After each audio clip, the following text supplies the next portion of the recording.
Chapitre 11. La mandibule, l'anatomie des dents. Ce chapitre vient en complément du chapitre précédent. La mandibule sur une vue crâniale. La mandibule est un os impair, médian et symétrique qui constitue le squelette du menton. C'est le seul os mobile de tout le massif crânio-facial. Il a une forme de fer à cheval et est constitué de 3 parties, un corps horizontal et 2 branches verticales, aussi appelées ramus. Le corps est horizontal et présente une concavité dorsale. À sa face crâniale, dite alvéolaire, la mandibule va supporter l'arcade dentaire inférieure. Sa face caudale est appelée base. Sur la face interne du corps, dans la concavité, on retrouve les épines mentonnières supérieures et inférieures. Sur cette vue crâniale, l'épine mentonnière supérieure cache l'épine mentonnière inférieure. Les branches ont une forme rectangulaire à grand axe vertical.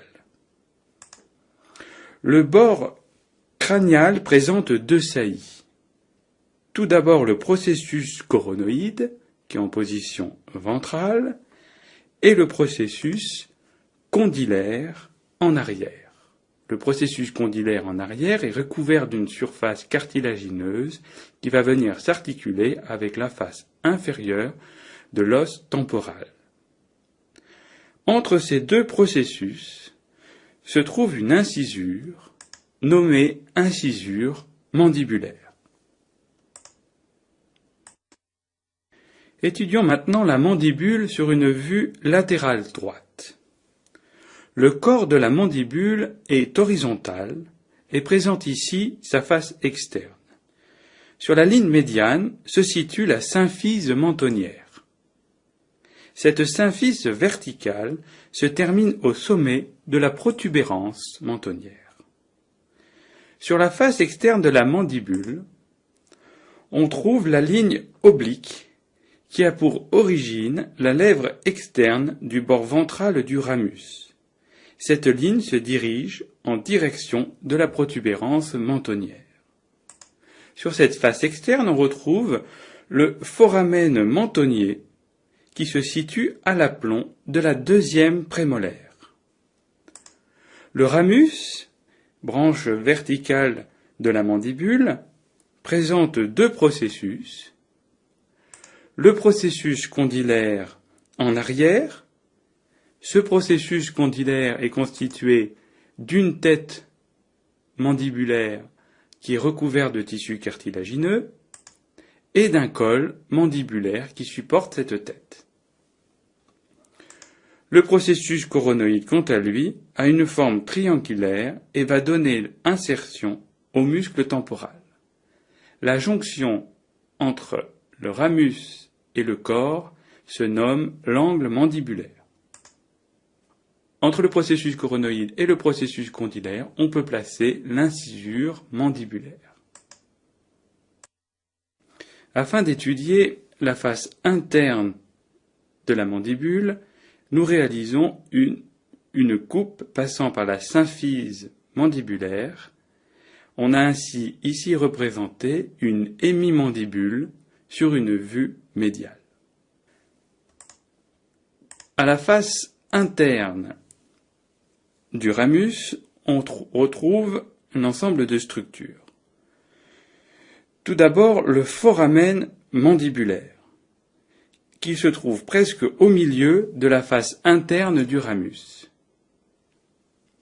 Son bord ventral présente une crête proéminente, la lingula mandibulaire. C'est le lieu d'insertion du ligament sphéno-mandibulaire. Les dents. Les dents font partie de l'organe digestif. Elles sont destinées à la mastication des aliments, mais jouent aussi un rôle dans la phonation, la déglutition et ont un rôle esthétique. La denture déciduale chez l'enfant comprend 20 dents. La denture permanente chez l'adulte comprend 32 dents. et représenter ici les deux incisives, représentées par ce schéma avec les lettres I1 et I2. En arrière, on retrouve une canine, représentée ici par la lettre C. En arrière de cette canine, nous avons deux prémolaires, prémolaire 1 et prémolaire 2.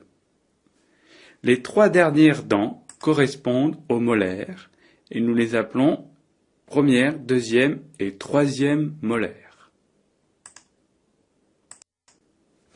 Étudions ici l'arcade dentaire supérieure et la terminologie des faces dentaires. Nous allons placer dans un premier temps les molaires qui sont volumineuses et qui ont une forme losangique. Pour étudier la terminologie des faces dentaires, nous allons étudier en simultané les faces dentaires de la deuxième molaire et de la première incisive.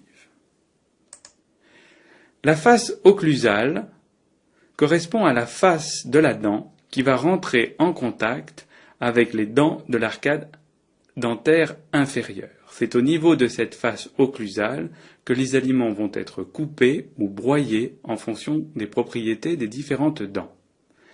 Le point orange illuminé ici correspond à la face occlusale de la deuxième molaire.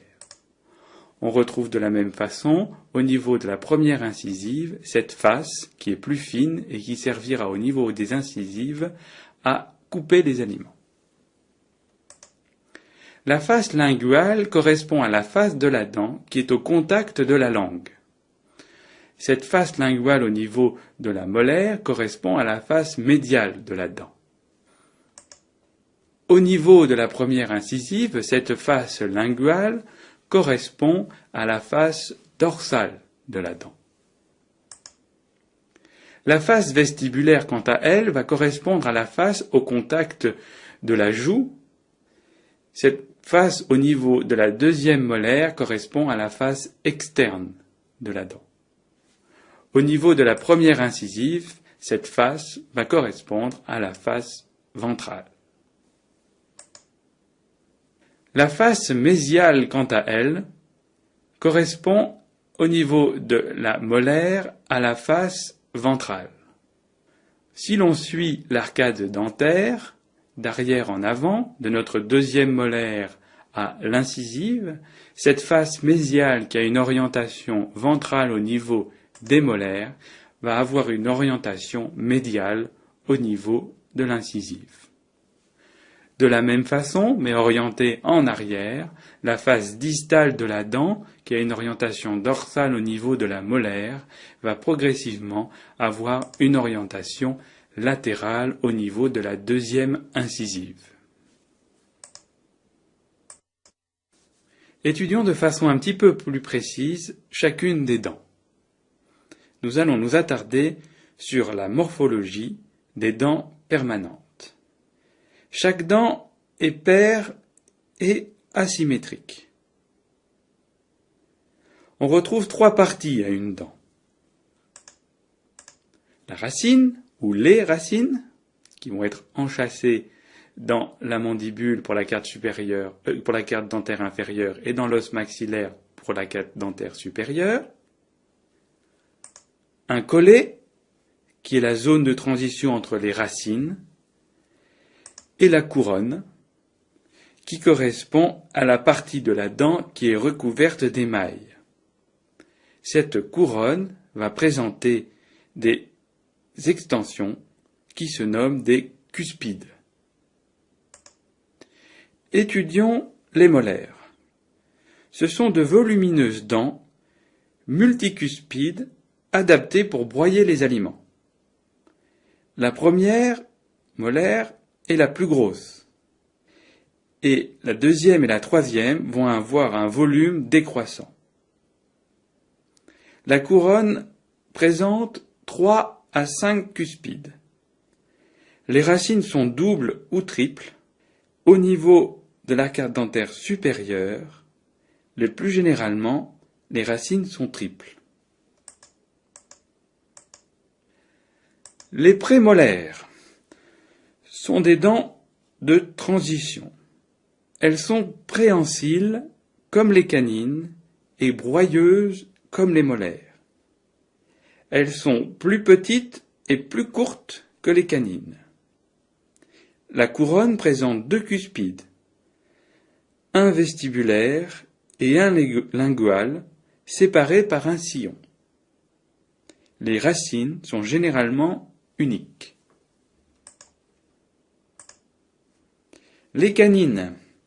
Les canines sont les dents les plus longues, avec une racine s'enfonçant profondément dans l'os. Elles sont unicuspidées.